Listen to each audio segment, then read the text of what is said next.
خبر شامل کرتے ہیں ساہیوال سے۔ ہمارے سی1 نیوز کے ڈویژنل بیورو چیف زین شبیر سے ساہیوال ڈویژن سے سابقہ فیڈرل منسٹر پاکستان مسلم لیگ کاف حلقہ 148 این امیدوار برائے قومی اسمبلی رانا طارق جاوید کی زیر قیادت احتجاجی ریلی نکالی گئی۔ اس ریلی کا مقصد پنجاب اسمبلی میں قائد کاف league speaker Punjab assembly Chaudhry Pervaiz Elahi پر پنجاب اسمبلی میں قاتلانہ حملے پر مذمت تھی۔ یہ ریلی رانا طارق جاوید کے ڈیرے سے روانہ ہوئی اور ساہیوال پریس کلب جا کر اختتام پذیر ہوئی۔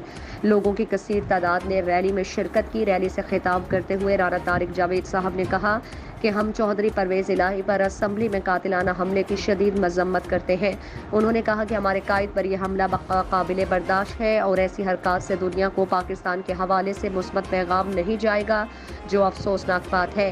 چوہدری پرویز الہی صاحب کی قوم کے لیے بیش بہا خدمات ہیں جن کو پاکستانی قوم ہمیشہ یاد رکھے گی اور ہم ہر طرح سے اپنے قائد چوہدری پرویز الہی صاحب کے ساتھ شانہ بشانہ کھڑے ہیں۔